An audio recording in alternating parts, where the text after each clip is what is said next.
Hello and welcome to the War on Error. I'm Graham Hughes. It is Thursday, the 22nd of December 2022.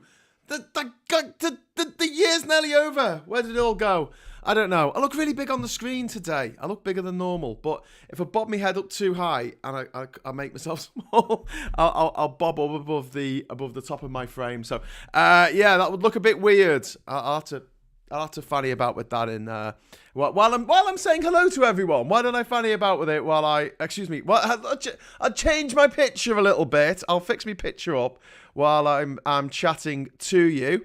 The thing is, when you do apply filters, it does it like straight away. It's a bit weird. But yeah, I'll just take a little bit off the top there. Anyway, so big hello to Christopher saying Merry Christmas from Canada. It's my second favourite country, Canada. Love it. It's like a cold Australia. And the people are a lot nicer. No, that's a bit mean. Aussies are lovely people. Slightly racist, but lovely people, apart from being slightly racist. Anyway, we got Mr. Jundun Fit for Work, which is who's saying happy holidays to all. We've also got Jacob saying good evening. We've got Pineapple Boy, hello, saying Merry Xmas. And we've got Irene saying Merry Christmas from Sweden. Wow, we're getting around the world here. And Pineapple Boy saying Merry Christmas from Finland. Well, we've got all the cold countries. Not as cold as America right now, though. Minus 59 degrees Fahrenheit, which is about 45 degrees Celsius. Minus 45 degrees Celsius in parts of America. Wow. First Lord of the Cursed, Archduke Vengeance, twice the mad, says Duke Vengeance. And Tim Hicks says, hello everyone, Merry Christmas to one and all. And I've got Cathal saying, evening all, Merry Christmas, or Happy Christmas even. Mad Monk 33 is saying, evening everyone, which is nice. I mean, that's the sort of greeting that we want. So, what we're going to talk about today, it's up to you. Oh, the problem is now, I thought that would actually change my frame a little bit, but it hasn't seemed to change the frame. Maybe I did it wrong, Miss Moneypenny. I don't know. I was trying to make myself a little bit smaller on the screen, but there you go. There you go. That's better. Do you know what I mean? It's minor, but the problem is if I move my head up too far, my hat disappears like I'm in Back to the Future or something. I don't know why it's done that. I'm just going to have another little... So if anyone else wants to say hello, we've got number 3 saying hello as well. Well, I'm trying to just sort out my hat so it doesn't disappear. I don't know why it's... do you know what? It's just because this is just really slow. Okay, I got Tim Hicks saying, Merry Christmas again from Worksop. Not as glamorous as Sweden or Finland. Well, Worksop's quite glamorous. What's Worksop famous for? Is that where Maid Marian and the Merry Men was set? Something like that. Time to talk about New Year's resolutions. Oh, well, I don't know. What would be your New Year's resolutions? There you go. That's a bit better. I can move up a bit. Yeah, okay. That'll do. Tell me your New Year's resolutions. I'm just going to dive into the news just briefly. Apparently, it's been made easier now to change your gender in Scotland, and all the usual gobshites are going, about it, and it's really, really irritating because what they're doing is they're conflating the struggle for women worldwide to against the entrenched forces of sexism and misogyny, which dominate and impregnate every single facet of our society. Our sports are designed around the physique of men. Our ergonomics, like our door handles and our car seats and our car safety belts and everything. It's all designed around... Oh, hang on. Oh. Sorry, I had to set me laptop on before it died of not having power because I had it plugged in, but the switch wasn't on. Okay, sorted that, and proved that I was wearing trousers, which makes a change. Anyway, so yeah, there's so many things going on around the world at the moment, and architectural sexism. When do you ever see men queuing for the toilet? You never see men queuing for the toilet. You always see women queuing for the toilet because architects are generally men, and they make the women's area for going to the toilet the same size as the men's area for going to the toilet. But the men need a lot less space because they can have urinals. Guys can have urinals. So, but everything, the patriarchy, as they call it, it just dominates absolutely everything. And instead of going mad for the fact that women are still being paid so much less than men, the fact that women are disregarded in certain professions. It's so difficult to get ahead if you're born a woman and you want to be, I don't know, a film director, or you want to be a CEO of a company, or, we talk about the glass ceiling. It's very, very real. And then you've got the horrific things that are being done to women around the world. Female genital mutilation, for starts. Oh my God. The use of rape as a weapon of war. I'm not trying to do whataboutism here. I'm literally saying there are loads of things that are happening to women right now around the world that fucking need sorting out. They needed sorting out a century ago and still haven't been fixed in any way that, you would look at it and go, well, that's sorted. And yet, that whole debate is hijacked. Not debate. Mission. That mission to make it good to be a woman on this fucking planet is being derailed by these lunatics like Graham Linehan and J.K. Rowling. These millionaires, billionaires who wake up in the middle of the night going, trans people exist. And that they conflate this idea that they're being feminists. They're not being feminists. They're being anti-feminist, if anything, because they're making things more dangerous for women by going on so much about bloody toilets and the right people using the toilets. If you are a woman who happens to look a bit masculine and you go and use the girls' toilets, you risk being harassed in the toilets by another woman who's saying, oh, you shouldn't be in here. J.K. Rowling says you should have your own toilet that she's not going to pay to fucking build, but you should have your own toilet outside of here. Now, if you switch the whole transgender debate to being about black people and saying, well, actually, statistically, I think that black people are more likely to commit crime, which isn't true. But if you said that, you'd be called a racist, quite rightly. And if you said, even worse, I don't want to use the same bathroom as a black person because they might assault me, you'll be in a whole world of trouble for saying that. Quite rightly so. And I don't really see much of a difference here. It's just, it's maddening. Anyway, so what's happened in Scotland is they've eased the regulations on how you change your gender. They've made it so it's a little bit easier and in line with other countries in Europe and other countries around the world that have more progressive gender recognition laws. And the usual suspects are going nuts about this.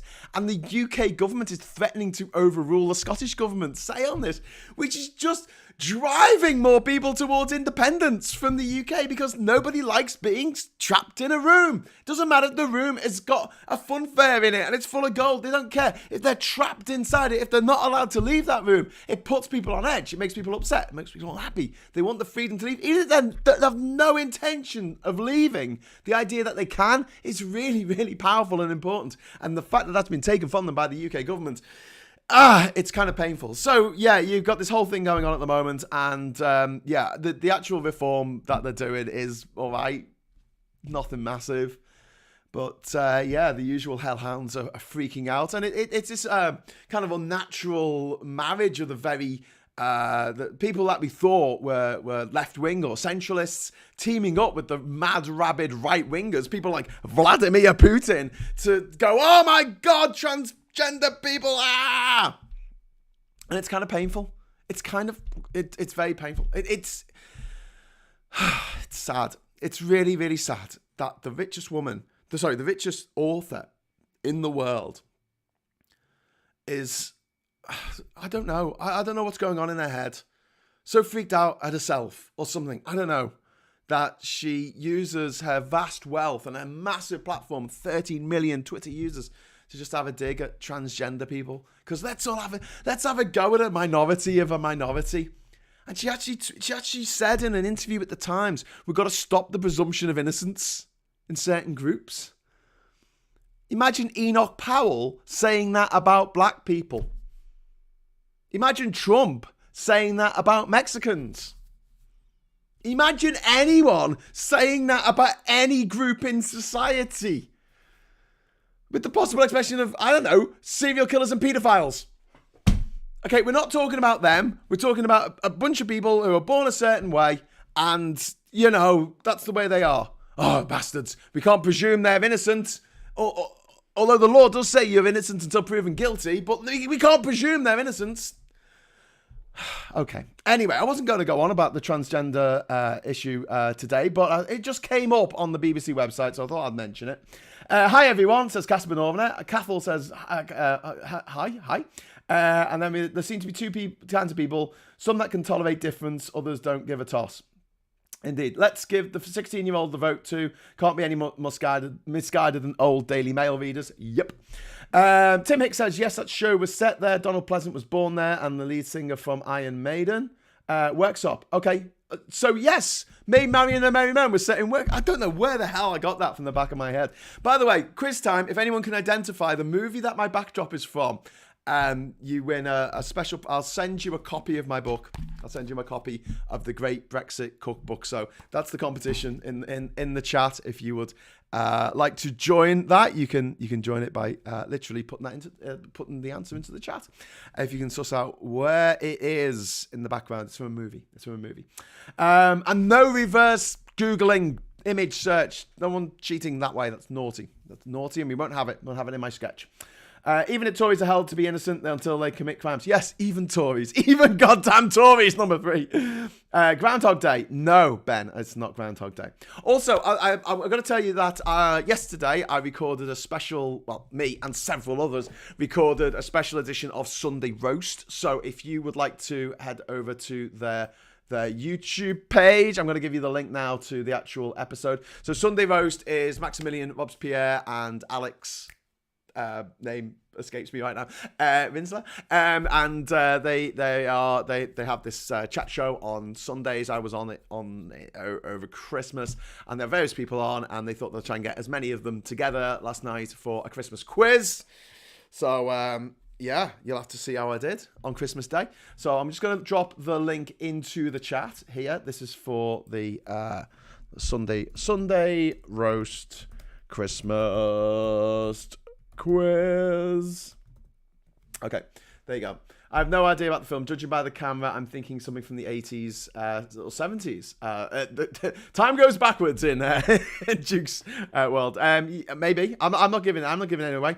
Groundhog Day, says Ben. We've got Yarwood saying Stuart Little. No. We've got the Grinch from Gpan 62.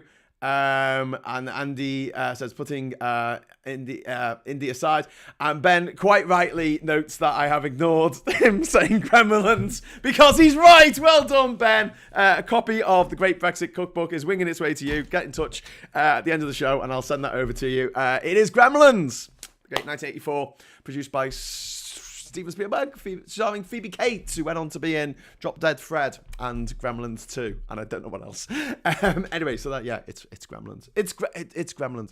Anyway, so yeah, if you want to watch the quiz, that'll be great. If anyone wants to throw some questions at... Oh, look at my hand disappearing. That's not good, is it? If anyone wants to throw some questions to me in the chat here while I'm doing the show, feel free. We'll have some Christmassy questions. See if I can get the answers. And you'll know if I'm cheating because I'll lean forward and you'll see me actually typing on my keyboard, which is a bit away from me. Oh, wow, Alexis, £1 super chat. Thank you very much. Well done, Ben, says Casper. Yeah, it was quite quick, that, wasn't it? He was like, Gremlins. It's actually, I think it's the same town square from Back to the Future that used it in a load of movies in the 80s because they built this set and they were like, well, we may as well use it for a load of different films. So I think this building here is actually the building that the clock tower that gets struck by lightning in Back to the Future. I think that's there. Anyway, thank you. I feel very honoured. No worries. Capital city of Tonga, Nuku'alofa, which means abode of love. I think. You can look it up. I might be wrong. Anyway, but Pineapple's just got to be hammering me now for capitals. I think it's Nuku'alofa, which means the abode. I think it's the abode of love, isn't it? I don't know. Something like that. Anyway, so back onto the news because there is some big fuck off news happening in America at the moment, which is that the temperatures have dropped like crazy. CNN are reporting that temperatures drop as low as 59 Fahrenheit, minus 59 Fahrenheit, whatever the fuck that is, which I think is about minus 45 degrees centigrade, which is Celsius even, which is around the same temperature of the average temperature on Mars. Yeah, wow, Jesus Christ. Trump has trumped. Oh God, no. I want Trump to not Trump. I want him to unalive, and I will. I'll have a party when he does. You're all invited. You are all definitely invited. I'll let you know a little bit about what we're planning to do for next year. I've got a few projects on the go, but the big one is going to be Labour Social. So we're setting up laboursocial.com and Labour Social as a platform on TikTok and on YouTube, and it will be the usual lot, or us lot, who make YouTube videos who hate the Tories, but we'll have access to Labour politicians, so we can have them on board. We're going to be independent. We're not going to be funded by the Labour Party. We're not going to be beholden to the Labour Party. Obviously, we're not going to be slagging them off, but we might ask some probing questions, like, why are you still not saying you'll rejoin the single market? And other things that we feel passionately about. So that's coming in the new year, and it should be fun. It should be fun. And one of the things that we want to do with Labour Social is have Labour Social. So every month we'll be having events where you can come and meet us in real life in a pub or somewhere in the UK, and it will move around. So one month we'll be in Birmingham, next month we'll be in Liverpool, and then we'll be in Newcastle. Maybe we'll go to London now and again. But yeah, it should be good. And basically, if you are a patron of Labour Social, then you'll get an invite to these events. And also, if you are a patron to my channel, I'm going to automatically give you access to the Labour Social Discord server and also events. You can come if you want. You don't have to. Look, if you're a mad, Lib Dem, Plaid Cymru, SNP person, and you're like, I don't want anything to do with these guys. Honestly, that's understandable, but I'm very much of the inclination towards a coalition for the next government. I really, really, really, really just want the Tories out, and I'm going to do everything in my power to make sure that happens. I saw an opinion poll today which showed that the voting intention was 51% Labour, 25% Tories, which is magnificent. It means they will be wiped out across the country, which has to happen because, oh my God, I can't take another 2 years of this. I can't take another 2 years of this.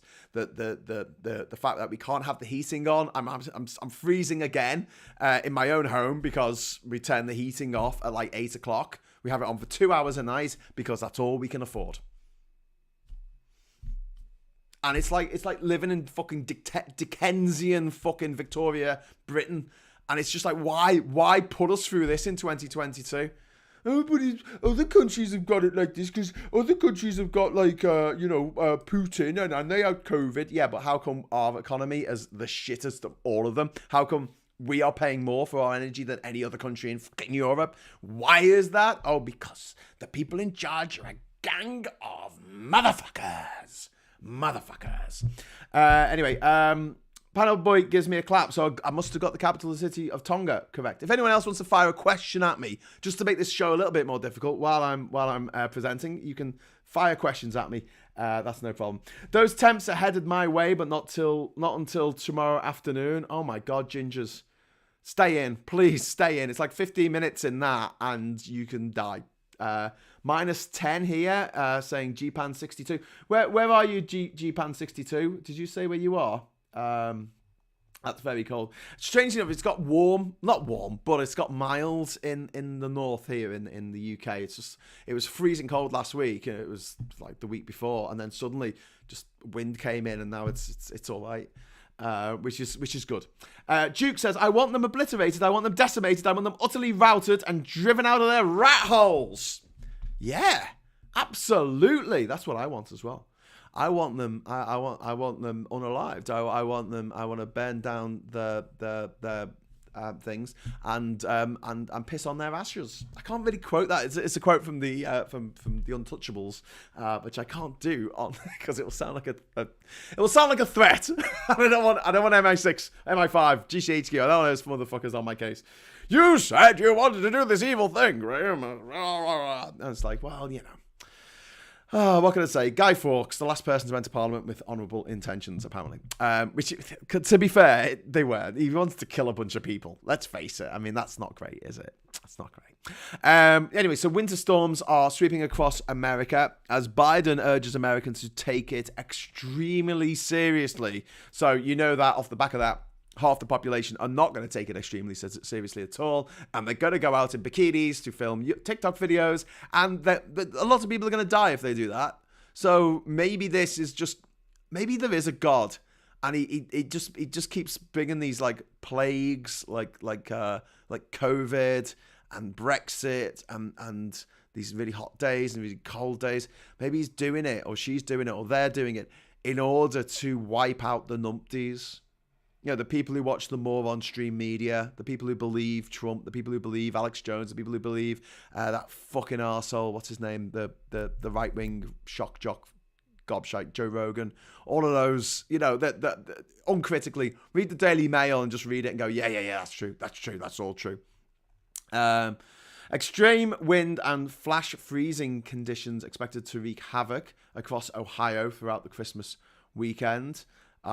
Jesus, the Internet 90 in South Dakota has been shut. Yeah, but South Dakota, we know that's cold. It's more interesting the fact that El Paso looks like it's going to be like -10 in Texas. -10 in Texas, which it means there's a good chance that Texas is going to lose power again. So I don't even remember this. It was last year or the year before, like Texas lost power. Like a huge amount of Texas just ran out of power because there's like the West Coast board or the West board and electricity board, and then there's the East electricity board. Like they go down the country halfway, and then Texas has its own electricity board, so it doesn't share electricity across state lines. Anyway, but you know, America. Asperger says, you have visited every country in the world, but I was wondering how many dependent territories have you been to, such as the UK overseas territories? Oh, that's a good question. So, I've been to the Faroe Islands. I've been to Martinique. I've been to the British Virgin Islands, the US Virgin Islands. I've been to Puerto Rico. I've been to Saint Martin, which is Dutch and French. I've been to Guam, Northern Mariana Islands. I've been to American Samoa. Where else have I been? Been to Gibraltar. Been to Ceuta, I think, in Morocco, which I've been told I pronounced incorrectly. But it's part of Spain. I've been to the Balearic Islands of Spain. I've been to a few Greek islands. I've been to, where else isn't a real place? But, you know, I haven't been to Mayotte. I haven't been to, there's a few places that I would quite like to go just to sort of tick them off the list, but they're kind of like dependent territories or somewhere else. I've been to Tibet, which is arguable, whether it's a territory of China rather than part of China. It has been sort of, they had a policy for a long time of sort of shipping in Han Chinese people to Tibet to sort of overwhelm the indigenous population of Tibet, which isn't great, is it? Where else have I been? I'm just trying to think. These weren't necessarily on the Odyssey expedition. These are just places I've been in my life. Åland or Åland, which is halfway between Sweden and halfway between Stockholm and Turku in Finland. I've been to Åland. I've been to Kaliningrad, which is part of Russia. It's an exclave of Russia. I don't know if that counts. I've been to Western Sahara, which I guess is part of Morocco, kind of. Yeah, islands. Oh, I've been to Reunion Island. I've been to Reunion 3 times. I've been to Reunion 3 times. Oh, my God. But yeah, I've been to Reunion a few times. 5.5. I think I counted up. I've been to Hong Kong, Macau, which are sort of special administrative territories, but didn't count towards the Odyssey 201. There were 17 that I went to on the Odyssey expedition, if I remember kind of rightly. Yeah, I generally went to look at places that had their own flag. That was important to me. Wallace. I've been to Wallace and Fortuna. Oh my God. Yeah. Wallace Island and Fortuna Island, which are part of France. And I've been to that. New Caledonia. I've been there. That's part of France as well. Also in the Pacific Ocean. American Samoa I've mentioned. I can't remember anymore. I haven't been to Zanzibar, Alex. I have not been to Zanzibar. I do intend to go to Zanzibar at some point in the future, but I didn't get over there while I was in Tanzania. Annoyingly, because they said the boat was going to leave the next day, so I stayed in Dar es Salaam, whereas I could have got on the fucking ferry and gone over to Zanzibar for the weekend, and I didn't because they said the boat was leaving, and the boat didn't leave till the Tuesday. The boat didn't leave till the fucking Tuesday, and I could have gone to Zanzibar and come back, and it would have made no difference at all. Okay, I want them obliterated. Read that. I have finally my revenge against the Jedi. Tories, indeed. MI 5.5. That's actually quite good. There's a movie in that, isn't there? Anthony Higgins, damn, just looked. Some of the southern states are going to get -10, -15 degrees C. That's pretty significant considering the latitude they're at. Yes. And half the people who are affected, half the 100 million people who are being affected by this incredibly cold weather in America don't believe in climate change. They're like, this is normal. The same motherfuckers who were in Britain last summer, looking out the window, not touching the window because the glass was too hot, when it was 40 degrees and going, yeah, perfectly normal. We literally had fucking forest fires in London. Wildfires even, because I suppose it wasn't a forest. Wildfires in London. People are like, yeah, perfectly normal. It's just the weather. We have weather, don't we? It's weather. Yeah, there's a difference between climate and weather, you dickheads. Anyway, yeah. And the BBC still allow climate change deniers to go on Question Time, to go on Radio 4 and spout their bullshit, which is killing people. Their bullshit is killing people. All over the world. In fact, it was admitted in Parliament, I think, this week or last week, when Rishi Sunak said in the years to come, because of climate change, we're going to see a lot more refugees. And we're closing the door so they can't come here. Fucker. In the original sense of the word, a group can only decimate itself. Well, decimate just meant taking out 1 in 10, didn't it? So we usually use decimate to mean completely raze to the ground. Like these days, we've used it to mean something different than it was. But wasn't it that they used to take out 1 in 10 Roman soldiers to improve morale or something? I don't know. Darwin takes care of numpties. Don't need to bother God, says Pineapple Boy. Yeah, I suppose so. And Gaia? I guess it's Gaia. I mean, look, the sort of living organism of Earth, if you want to look at it that way. Yeah, it's like, well, we've got a virus at the moment of fucking dickheads. I need to get rid of some of these dickheads. Got too much power and money. Freckle Puny says, hi all. Hi, Freckle Puny. Welcome.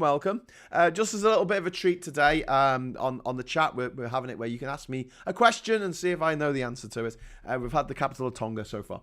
I have a friend in Texas who dealt with that cold with no power. Oh my God. Lots of blankets, I suppose. Yoni says, meanwhile, Christmas is in this bit of Finland will be at -1. Climate change. Ben says, is there a possibility of a DVD Blu-ray box set of your series? I've got it on DVD. Do you want to see it? Do you want to see my DVD copy? It's my amazing DVD copy. Oh shit. Here you go. I love the way you can't see when I go off the screen there. My green screen isn't that big. So this is The Odyssey, episode 1, from Argentina to Guyana. Episode 2, Caribbean Castaway. Episode 3, this is all on individual DVDs. I was like cassettes then.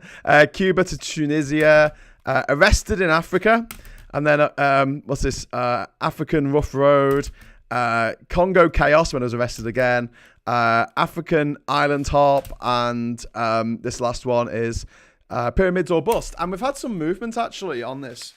I got an email off the producer of the show, not directly to me, but to a mutual friend of a friend, about my tapes. Now here's an idea for a show, okay?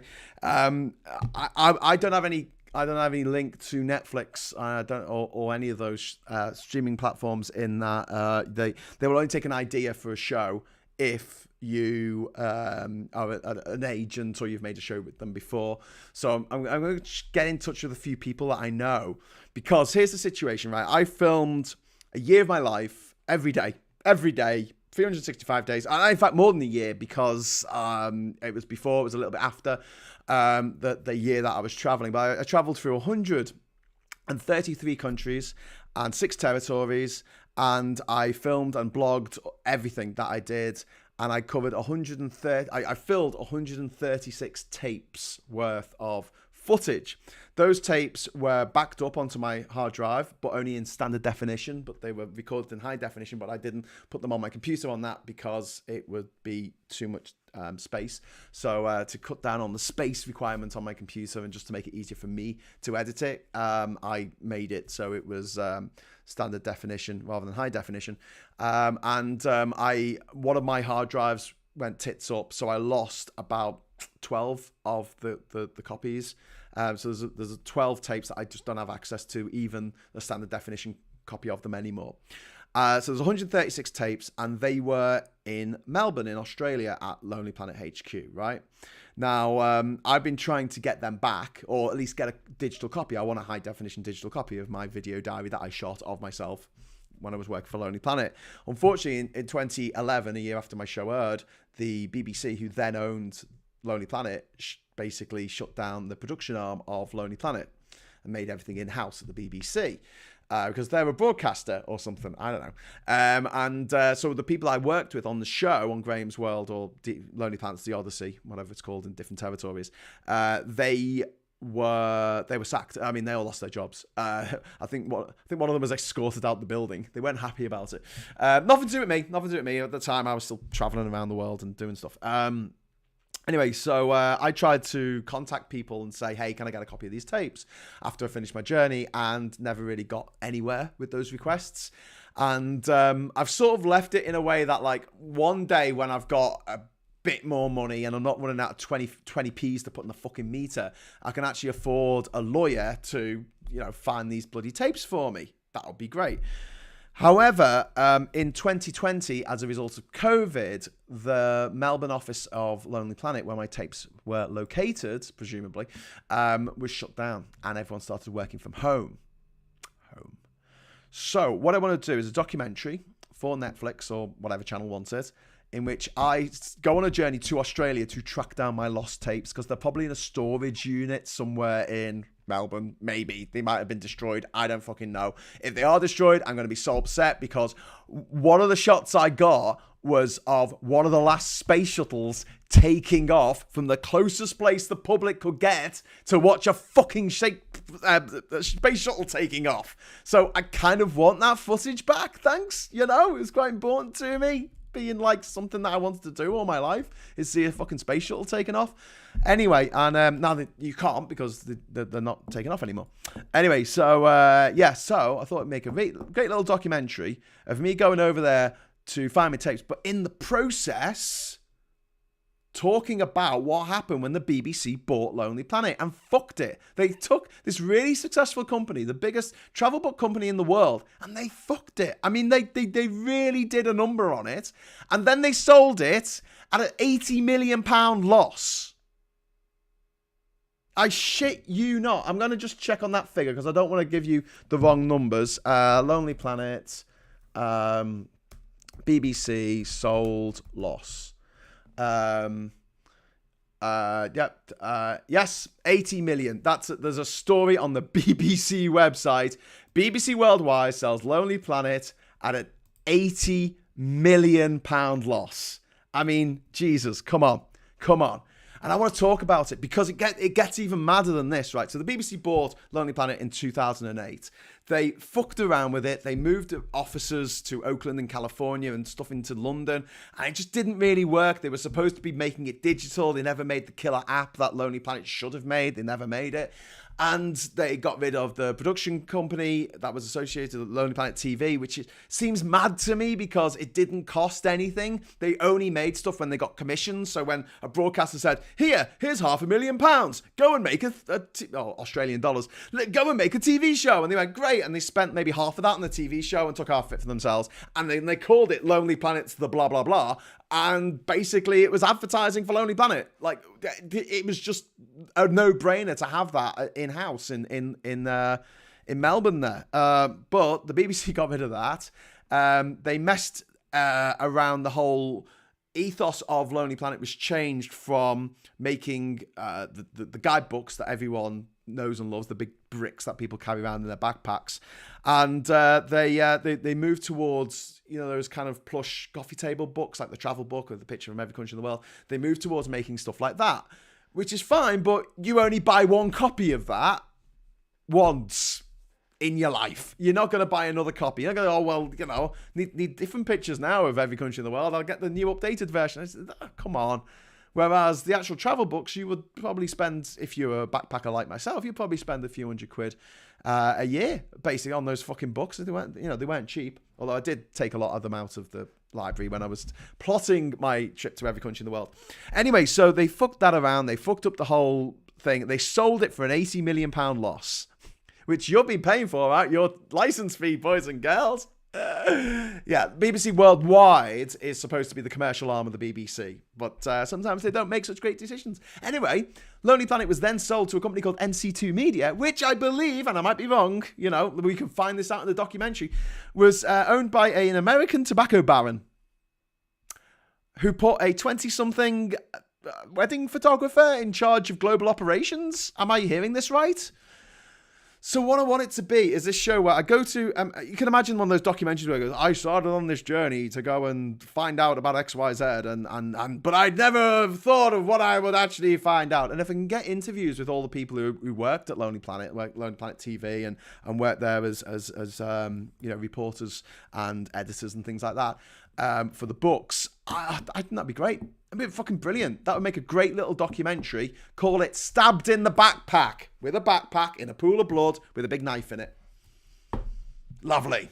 Right, I'm going to go into your messages here. St. Helena in the South Atlantic was only accessible by ship from South Africa until 2017. There was also Tristan da Cunha, which is only still accessible by ship from Cape Town. Yeah, I mean, I do want to, I would like to go to that. And Pineapple Boy says, and yet you missed a whole continent and puts a penguin up because I didn't go to Antarctica. Yeah, let's do a show called The Ones That Got Away. Maybe in a few years' time, I'll do a show called The Ones That Got Away, and I've got to get to all the places that I didn't go on the Odyssey expedition, but have their own flags, and go there.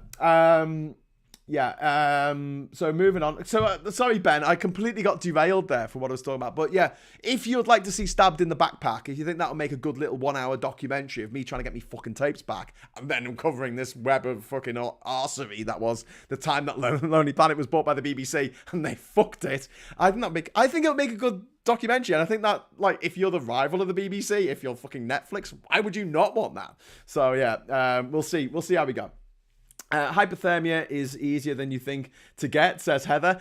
Yes, it is, Heather. Yes, it is. Let's talk about that some other time. Duke Vengeance says, my dad was watching the Blaze channel with all the conspiracy theories on. Apparently the Egyptian pyramids are batteries for alien communication technology. I'm not joking. There's an undercurrent of racism in the conspiracy theories about ancient monuments, because it's like whenever people made from Africa or South America or Central America, whenever they made a monument, people went, no, that must have been aliens. The Polynesian people, they make these amazing faces, big stone figures on Easter Island. No, it must have been aliens. But I never really hear about Stonehenge being built by aliens. Maybe there's a show where they say Stonehenge was built by aliens, but because white people made it, they go, oh, no, that was real. And I never really hear anything about the Parthenon being built by aliens. I never really hear anything about Vatican City being built by fucking aliens. It's always somewhere where brown or black people made something. Oh, no, they couldn't have done that. I mean, come on. Could they really have done that? It must have been aliens.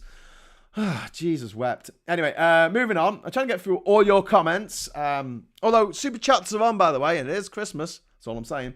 Anthony says, excellent news, Duke. We should all excavate that alien tech, backwards engineer it, and advance our own civilization. Facepalm. At what point in the Odyssey did you know Lonely Planet were going to screw you over? Obviously, only year 1 got broadcast on TV. But what did you do with the master copies of years 2 and beyond? I've still got them.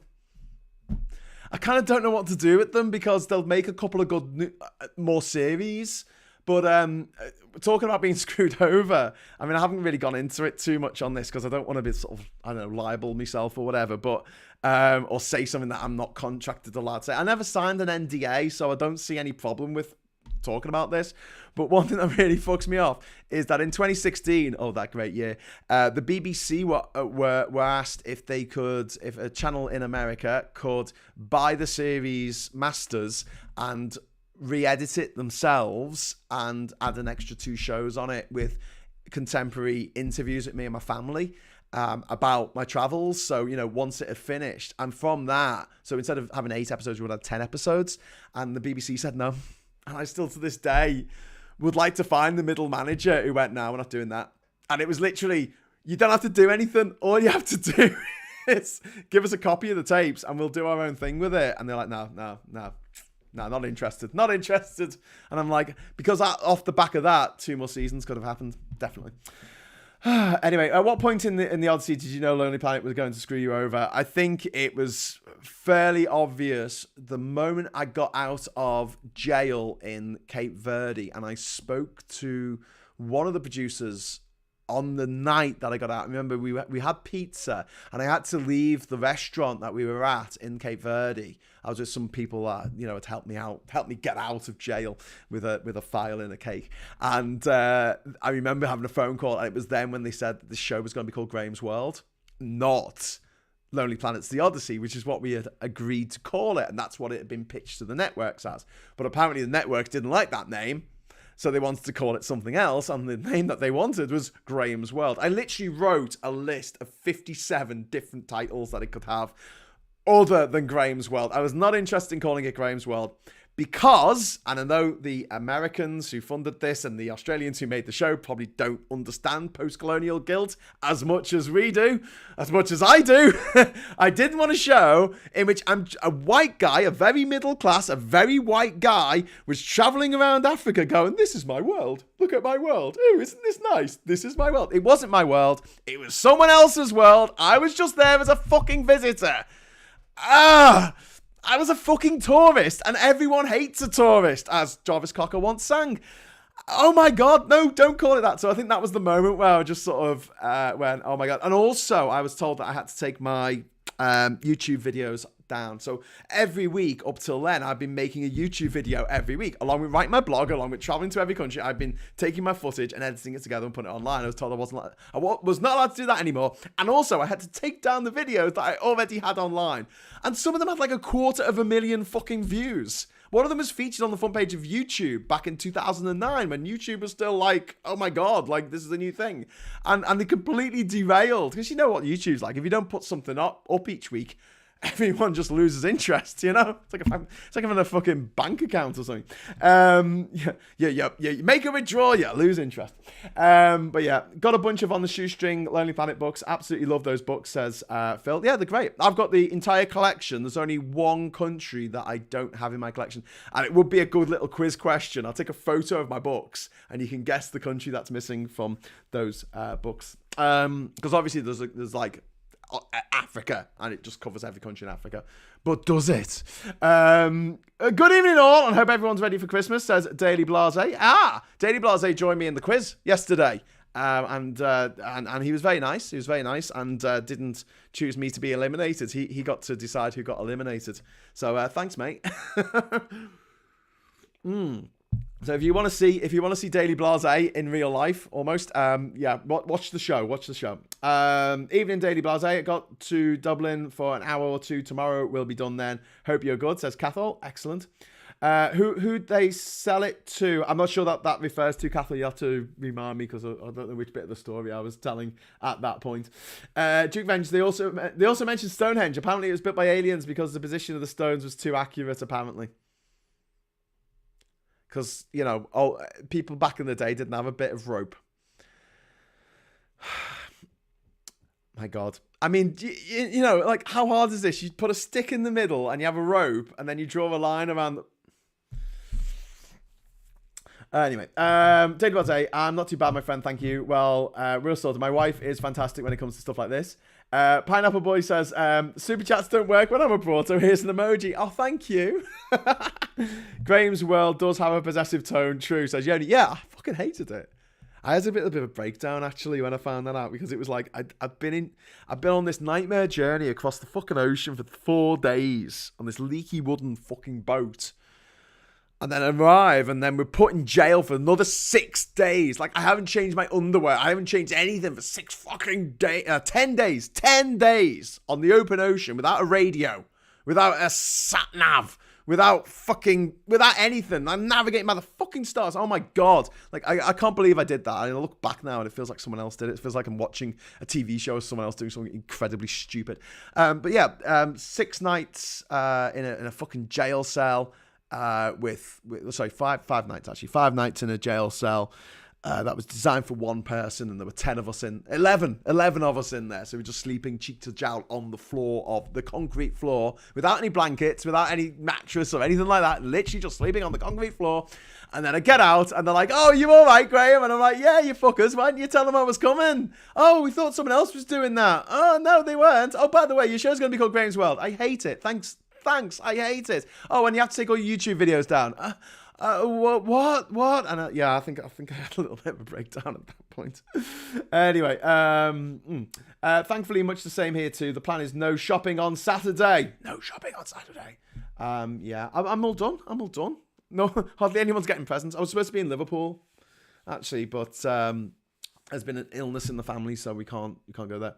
How has no one picked this show up? Come on, streaming services. Well, Ben, it's not like anyone was really pushing it. I mean, the BBC don't give a fuck, and Lonely Planet don't exist anymore. The production arm of things, but yeah, I'm just hoping that we can make a little documentary about my lost footage, and stuff might come of that. So I would love the rest of it to be made into a show.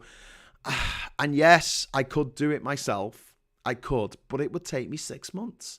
It would take me 6 months in which I wouldn't get paid to do anything else. And it is really, really difficult. Pineapple Boy would go mad at me for not even fucking starting on Top of the World, my next book. But again, it's a huge, huge project. I can put together the Great Brexit Cookbook in a couple of days, and I did. Because it was just a case of copy and pasting and doing a bit of proofing of 100 recipes. It's donkey work. It's like, anyone could do that. But like writing an entire book, my first book, Man of the World, is over 110,000 words. And it's a lot. It's a lot. And yeah, although the second book isn't quite as long, I think the second book works out to about 90,000. It's still, a big process. And it's not just writing it. I have to do all the graphics for it. I have to do all the maps for it. I have to, Jared, who's my publisher, he does the layout, but I have to make sure that everything looks right and everything's correct. I have to make all the country cards that have details on information about each country on them. Make sure they're on the right side of the page, because I don't know if you noticed this, but anyone who's got a copy of Man of the World, if the country card is on the left of the page, it means they drive on the left. If it's on the right of the page, it means they drive on the right. Yeah, I'm just very nerdy. I'm just very nerdy. What can you do? Top of the World, says Duke the Pineapple Boy. On cue. Brilliant. But Lady Buzz, I really enjoyed it last night, but felt a bit inadequate, as wherever I looked, I could see my heroes and influencers, but felt really proud to be invited, my friend. I felt a bit like that as well, mate. Honestly, like, if you think about the following that, like, Femi's got, or Marina Perkis, or Jenna Forte, I mean, yeah, they're a lot bigger than we are. So yeah, I was just made up to be there. I was just like, oh my God, I've made it. But yeah, we need to get together, Daily Blase, all of us. Like, we need to work together and sort of on projects and going forwards to get the fucking Tories out, and also just helping each other out with stuff like kit. I'd love to have a fund that allows me to basically give kit to people who need it for doing their own videos, whether that is a subscription to fucking Premiere, which is a bag of shite, but the subtitling thing is quite good, or maybe buy them a copy of Blackmagic's DaVinci Resolve, which is much better than Premiere. But like cameras, lights, action. So buying mics and things like that. Someone bought me this mic for Christmas, I think, a couple of years ago, because my audio was always fucked on my shows. So that was amazing, and it honestly made a huge big difference to the quality of my stuff. Just having this stuff sent to you, and it's like, use this. It'll make your level is here. It'll make your level up here. I like to think that my stuff that I put out looks all right. I mean, obviously it's got my face on it, so that's not ideal, is it? But generally speaking, like, I'll try to make sure that you can read the comments, that you can see the War and Ever ident at the top. They've got a nice backdrop and all that kind of stuff. And also we've got Eddie and Richie from Bottom. Very excited because Mary's come round to feed the baby. What these people do realise that the ancient civilizations have ways of building things. No, they don't. I will be enjoying a few drinks on Saturday, says Daily Blase, which sounds bloody wonderful, which sounds absolutely terrific. Back to the news, because My hour is nearly up. I can't believe that's gone so quick. That's gone very quick. I wasn't asked too many questions. Is anyone going to ask me any more questions? Just some trivia shit to keep us going. Oh my God. Super Bowl winner dies at age 31 after cancer battle. God, that's far too young, isn't it? Devastating. Oh, it's been really bad this week for musicians as well.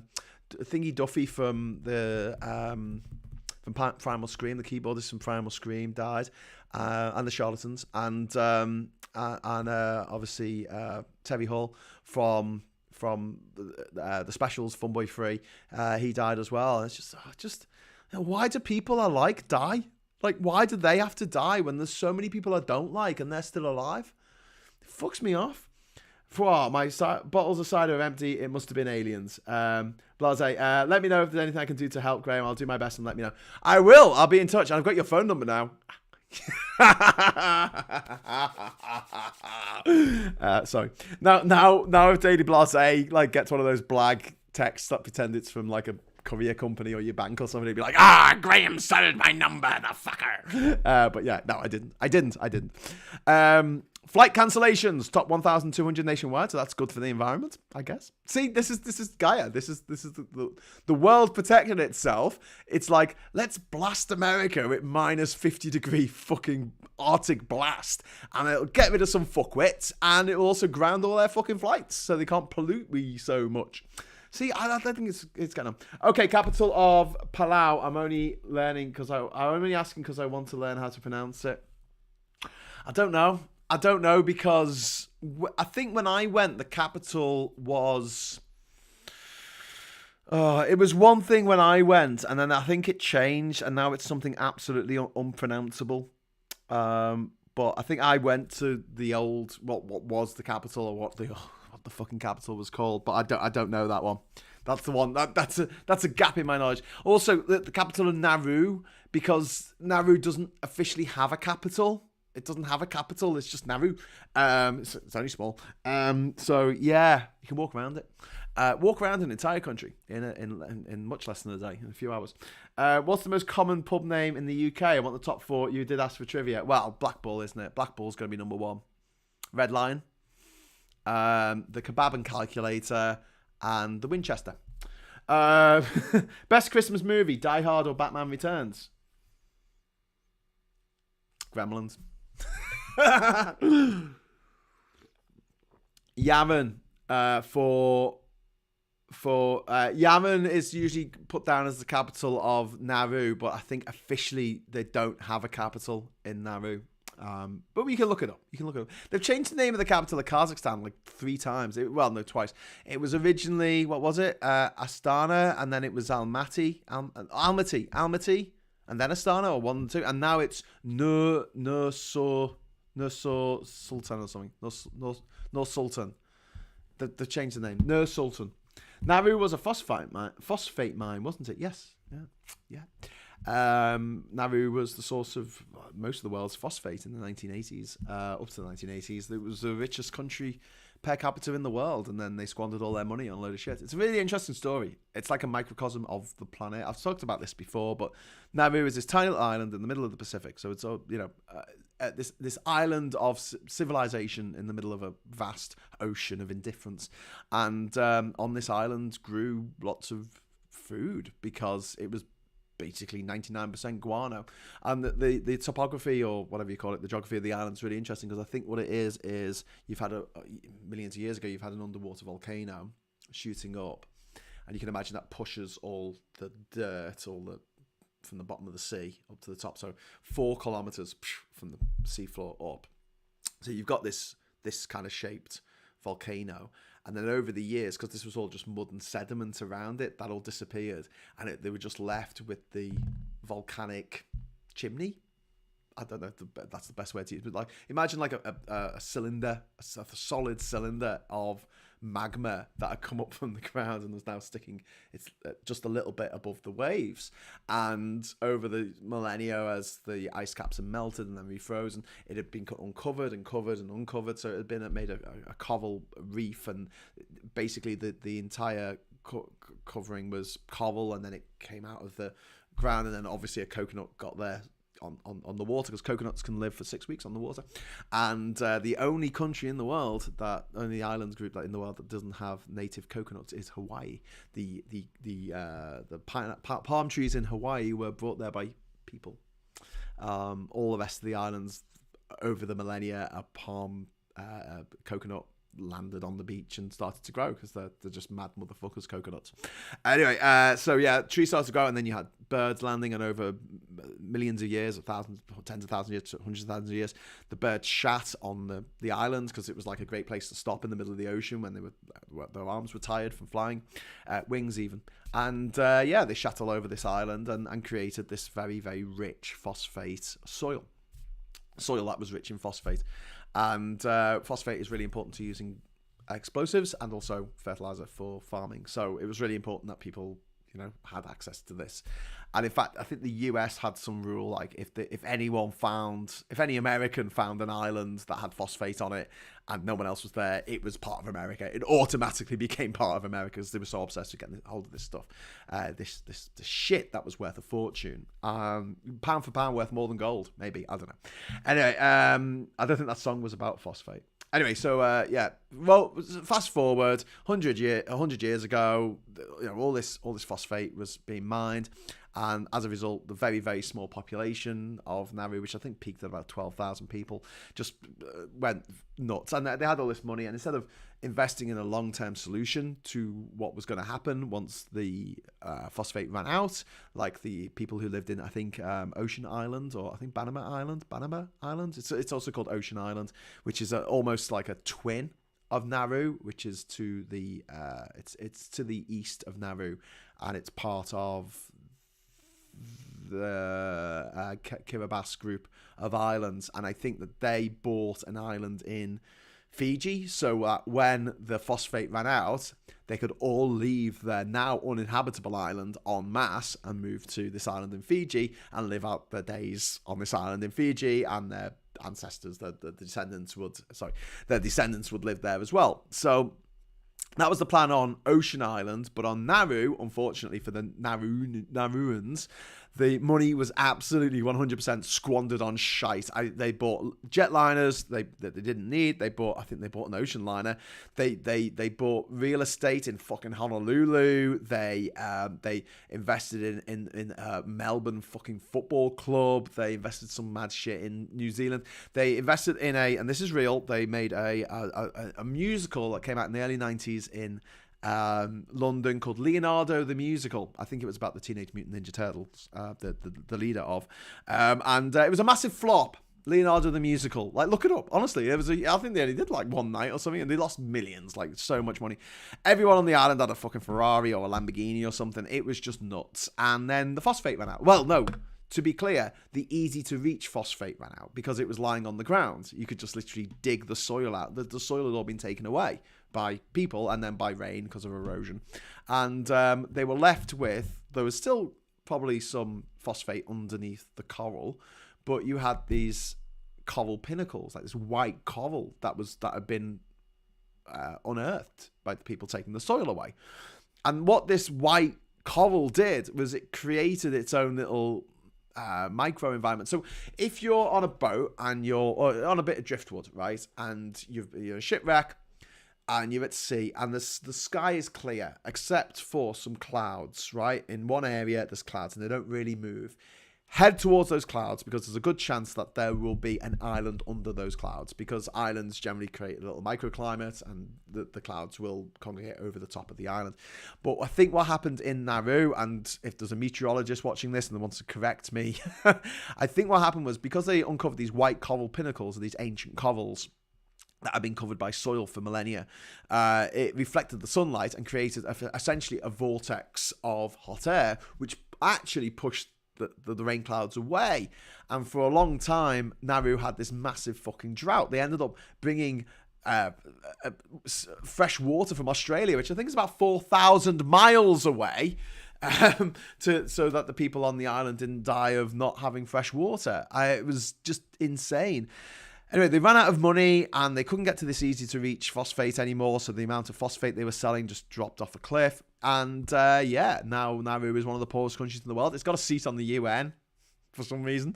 The population is now about 8,000. I think that people still live there, but there's nothing to do. I mean, the place has absolutely been fuckaroonied by the stupidity of the people in charge of the country. Not the Nauruans in general, they're lovely people, but I spent 4 days there. A lot of their culture's been lost. A lot of the, what made them Nauruans has been lost, and it's just really sad. It's just really, really, really sad and stupid. But it's a microcosm of what we're doing to the planet, which is a tiny little island in a vast, indifferent ocean of death all around us, every direction. Every direction. There is no life anywhere except maybe microbes. That's all we've got from here to eternity. Well, to fucking Alpha Centauri, Alpha Proxima, which is 4 light years away. I mean, nowhere we're going to get to in our lifetimes, or 100 of our lifetimes. And so, we should look after our islands, shouldn't we? Yeah. But we've got rid of all the easy-to-reach oil. And now we've got the difficult-to-reach stuff, which is causing, catastrophes like the Gulf of Mexico explosion in the early 2010s with the, what was it called? I've forgotten the name of the fucking oil rig that went up and, basically the Deep Horizon, was it Deep Horizon? I can't remember. But yeah, basically just obliterated the Gulf of Mexico with oil. It took them absolutely bloody ages to put it out, and the chairman of BP was going around the Isle of Wight on his fucking yacht, didn't give a fuck. But they were left economically fucking destitute. They were left with this environmental damage. They had no water because they'd fucked their country so much. This island, and it was just a disaster all around. And I do see it as a microcosm, a little version of what we're doing to the entire planet, which is we're taking all the resources out that need to stay there, because if we don't leave them there, we're fucking things up. And we're getting dead rich. People are richer than ever before. Some people are richer than ever before. The rich are richer than ever before. And they're fucking everything for the rest of us. And then you got gobshites like Elon Musk who pretend to be on our side and go, yeah, I'm all about the environment, dude. All about the environment. Yeah, battery-powered cars. Yeah, that sounds great to me. Battery-powered cars. We got a battery pack for your home. Put a battery pack on your wall and get these solar panels on your roof. Yeah, we'll all be green. While at the same time launching rockets into space, which is really, really bad for the environment. And also exciting, I won't disagree with that, but bad for the environment. And also drilling fucking holes to nowhere and telling people he's going to have a hyperloop system instead of, I don't know, just a subway, underground, general underground railway that happens all over the world, because that's the best way to get a lot of people around really easily under a city. No, we're going to have a hyperloop. Everyone's going to have a pod to themselves, because that's the most important thing when you're going to work every morning is to have a pod to yourself. So you can be even more lonely than you are when you sit on the train, being lonely and bored because you're on your own. Indeed. Lefty Boat says, how much have I missed? We're just talking about Nauru for a bit. Melekeok.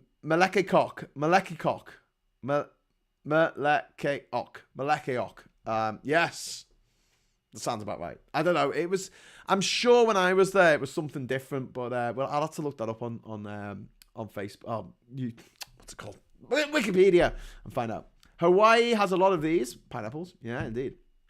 That's the planet too. Ernie Ben says, we have a condescending attitude to people of the past. We think of them as stupid, and you see they didn't last. Yeah, indeed. The Red Lion. I said that. I said Black Bull, though. I did say Red Lion. The Crown, the Royal Oak, the White Hart, which was Richard II's emblem. Okay, nice one. How long do pineapples last underwater? Not long. Is that a death threat? Pineapple boy. Absolutely. We'll have a fantastic Christmas to Cathal. Is Cathal gone? Oh, okay. No, he's still here. Sorry. How much have I missed? Says about an hour's worth. And a few days off me. Gaz says I'm late. Hello, Gaz. How you doing? Asperger's says what? Okay. And Duke says, because Tesla cars aren't a death trap at all. Well, that's another thing. If they catch fire, they burn it like an insane amount of just seas. And basically, it's bad. It's very bad.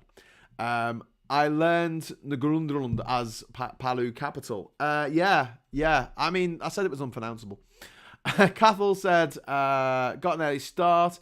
Elon Musk is the guy from The Simpsons who stole the monorail. He is. And North Haverbrook. He is totally the monorail salesman guy from The Simpsons. And monorails are a shit idea. Monorails are a fucking awful idea. Don't let anyone tell you that monorails aren't a shit idea, because they aren't. And while you're still here, and because it's Christmas, and if you missed it before, I've fixed HS2. And I mentioned this a couple of weeks ago, so some of you have heard this before. But it's really simple, right? You know, we're spending all this money on HS2. It's apparently costing more than the International Space Station cost to put up. Into space, which is a lot. But then again, the International Space Station is only, 108 meters long? And a train is usually 200 meters long, so a single train. So, but the fact remains that it's costing a fuckload of money to make this high-speed track, and we don't really have the money at the moment because we left the EU, we've had COVID, and Putin invaded Russia. Ukraine. And anyway, so instead of build it to Birmingham, fine. Look, it's already been they bought the land, to build it, right, whatever. The money's already gone. Forget about it. Let's not fall into a sunk cost fallacy, though. From Birmingham to the north, we need a line that is dedicated for regional lines and very, very, very long, very slow freight trains. They need their own dedicated line. Because if you have regional railways, they only need to go at like 30 fucking miles an hour. Doesn't matter. They don't go long distances. So you have these trains going slow on the train track, and they are separated from the East Coast Main Line and the West Coast Main Line, which are exclusively, from now on, going to be used by motherfucking fast trains all doing the same speed. Because if you have motherfucking fast trains doing the same speed, it doesn't need to be a high-speed line because they're already pretty high speed. They're already like 160 miles, 170 miles an hour, whatever, right? You can put one train after the other every 5 minutes because they're all going at the same speed. The problem is if you have a train that's going at 30 miles an hour and a train behind it going at 70 miles an hour, you're going to run into difficulties. So you have to wait till that fucking train has got off the fucking track and gone somewhere else before you can run that 70 mile an hour train or 170 mile an hour train, whatever it is, through that bit of track, and it just makes the whole thing an absolute nightmare. So take the freight trains off, take the regional trains off, and just leave those tracks for motherfucking fast trains, because at the moment it takes 2 hours and 7 minutes to get from London to Liverpool on the train. That's fine. That is fine. Okay, I know it costs too much, way too much, and fares are going up by 5.9% because Tories are motherfuckers, but the fact remains that speed is fine. We don't need to get there half an hour faster. You're not going to do anything with that extra half an hour other than, I don't know, get an extra coffee in Costa. That's all you're going to do. So what you need to do is do this for going up from Birmingham up to the northwest and up to the northeast. You make sure that those lines that currently have, trains on them going pretty fast, you get rid of the slow trains and have their own dedicated line, because those dedicated lines can go up and down. They can go around the fucking corner. Doesn't matter. The trains aren't going very fast. You can resurrect the old lines. You can resurrect the old Grand Central line, which ran up to Sheffield and under the Pennines to Manchester. I think that the tunnels, you can't use them anymore for passengers because they've been fucking made poisoned by all the electricity that's come through them, because I think they have electricity lines going through them at the moment. But I think for a freight line it'd be all right. I don't know. HS2 is about extra capacity, I believe, not speed. Exactly. So take the slow trains off the tracks we've got and leave them for the fast trains, and then you've got the extra capacity. Because you can run a train every 5 minutes. If the trains are all doing the same speed, you can run them every 5 minutes. End of. That's just maths. Right, here's a hard one. Capital of Socotra Island. Is that part of Yemen? Is that the place with the magical trees that look like giant mushrooms? No, I don't know. No idea. I guess it would be Sana'a, because that's the capital of Yemen. I know. Oh, Elon, why am I still banned off Twitter, Mr. Free Speech? Yeah, you think that's bad? I've got at GB News UK, and I got kicked off before GB News UK launched. I got kicked off, even though the handle had been registered before GB News had even been announced. Not just before it got online or whatever, before it had been announced. And they took my channel off, which was GB News UK, because they said I was trying to emulate them, which I wasn't. It wasn't even broadcasting when they took it off. Yeah, permanent suspension for that one. Hadabo Socotra. Oh, brilliant. Socotra. But the connection to the ISS is actually more reliable than local rail services to Burnley. That's probably true. Anyway, Duke Vengeance is not apologising. You don't sound like you're an apologiser, mate, because, you know, your name's Duke Vengeance, for fuck's sake. What do you expect? Right, okay, right. I've blathered on far too much, and that's just spiders. Oh, you've put me off now. I always wanted to go there, but now I don't. Trending Pele, that's not good news, is it? Is Pele all right? Is Pele health? Pele, come on, Pele, please still be alive. This is when the internet just runs at like 48k or whatever. And you're like, oh no. Pele's health has worsened, hospital says. Yeah, fuck. Yeah, emails greater care due to the progression of his cancer. Fuck. That's really shit. I'm getting really fucked off with this. I'm getting really fucked off with absolute fucking legends, absolute heroes suffering, getting diseases, dying, while these absolute motherfuckers walk amongst us still. You know, how long does it take Mugabe to fucking cark it? Way too fucking long. Anyway, let's have a look. Okay. So before I go, you have less than 2 hours to go out and buy a copy of Fuck the Tories by the Cunt and the Gang. If you go to theconservatives.info, I've given you a link there. You can buy a copy of it. If you go to Bandcamp, it's only 40p plus the usual bullshit to buy a copy. The single edit is really, really good. The Sausage Roll Cunt mix is fucking fantastic, and that's about a certain Sausage Roll cunt who votes Tory and likes to feel up women in the bar. Also, worth a listen is the Cunts versus Cassette Boy, which is excellent. And also, I'd have a look while you were there at the Confident Sons, the Supertansky mix, which is Autobahn versus Supertansky mix as well. I'm gonna play a little bit of it now as I sign out tonight, because you know I can. It's all in the good name. But yeah, please buy a copy of Fuck the Tories before midnight tonight. So it's only 40p. There's the link there. 40p, not 30p, Lee. I don't know. But it all counts. And it counts a lot more if you actually buy it. And you have to download it. So don't forget to download it, because it goes, oh, you've bought it. But you have to go back to the website to download it. I know it's fucking annoying. But yeah, remember to do that. And who knows? Maybe we can get rid of that Sausage Roll cunt off the #1 chart. Although he's teamed up with Martin Lewis, which is quite fucking depressing, actually. Fuck the Tories, anyway, fuck the Tories, fuck the Tories, fuck the Tories, fuck the Tories, fuck the Tories, because we've had enough of them fucking us. Fuck the Tories, fuck the Tories, fuck the Tories, fuck the Tories. Merry Christmas, everyone. Fuck the Tories, because we've had enough of them fucking us. They fucked up the economy, they fucked the NHS, they fucked up the environment, we're in a fucking mess. They fucked up public services, they fucked us through and through. It's time to stand up for ourselves and say, fuck you! Fuck the Tories, fuck the Tories, fuck the Tories, fuck the Tories, fuck the Tories, fuck the Tories, because we've had enough of them fucking us. They only help the richest, their cronies own the press. We pay more tax than ever, but we get a whole lot less. They persecute the poorest, now the workers are on strike, while this unelected government do what the fuck they like. So, fuck the Tories, fuck the Tories, fuck the Tories, fuck the Tories, fuck the Tories, fuck the Tories, because we've had enough of them fucking us. You might say you don't vote Labour, or you wouldn't vote Lib Dem, but the time has come for anyone that isn't fucking them.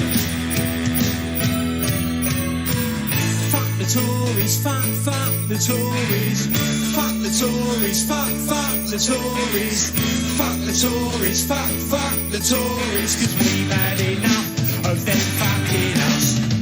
Fuck the Tories, fuck the Tories, fuck the Tories, fuck the Tories, fuck the Tories, fuck the Tories, 'cause we've had enough, we've had enough, we've all had enough of them fucking us. Perfect. So, Merry Christmas, everyone. Thanks for all of your comments. A big one's just come through on my screen, but it hasn't come through. Oh, there we go. FF the Tories is so Christmassy, yes. Thank you very much, Canal, for 20 Singaporean dollars there. I'm just going to try and read this comment. I think it hasn't come through from YouTube, and I've only got my YouTube comments up at the moment, so let me try and read this. It's from QA Library. Doctor voting to go on strike come January. NHS will be screwed when they do. There's so much work and cover. They are doing a lot of nursing work. Yeah, indeed. Merry Rubbishmas, says Duke Vengeance. So, listen, Merry Christmas to you one and all. I won't be back on till after Christmas. Maybe on Boxing Day. I might do a special show. If you want to throw in a super chat, then now's the time to do it because you're not going to get a chance after this. Thank you very much to my patrons, to my YouTube members, to the people watching this, to everyone who's ever given me a super chat. Next year is I'm hoping it's all gonna come together next year. That's the plan. Finally, the grand old age of 44, which I'm turning in a couple of months. Oh, Jesus Christ. We'll actually turn the corner. We'll get the Tories out on their fucking arse, and we will have a collective, a group of people who are making amazing content for you to watch, and we can all feel part of the fucking gang, a part of this new social group where we are saying, look, we are sick of these Tory cunts, we are sick of fucking Brexit, we are sick of being lied to by the fucking tabloids, we are sick of you all. Get the fuck out of public life. Okay? Or we'll force you out. We'll force you out. That's your option. You can leave nicely or you're getting fucking kicked out. So thank you to everyone who's supported this channel and me over the years. And I'm going to leave you with my wonderful list of patrons who I love each and every one of. And yes, Chatty Rat says, PS date for the diary, 10:50 on 26th of December. New series of Give My Hay Piece on BBC One Northern Ireland. Okay, well, I'll have to check that out if I'm in Northern Ireland. I'm going to get pissed drunk when the Tories get kicked out. It'll be great. Number 3 says, happy pagan holidays, indeed. And Merry Exploitmas says, Merry Crimbo, Graham, one and all. Merry Rubbishmas says, Duke Vengeance. And Law says, it is time to revive punk. Abso-fucking-lutely. But not with that cunt from the fucking Sex Pistols, because he's turned into a right Tory arsehole. Anyway, on that note, thanks for watching. Happy Christmas. Have a great New Year. If I don't see you before, I'll say hello, good evening, welcome, and goodbye.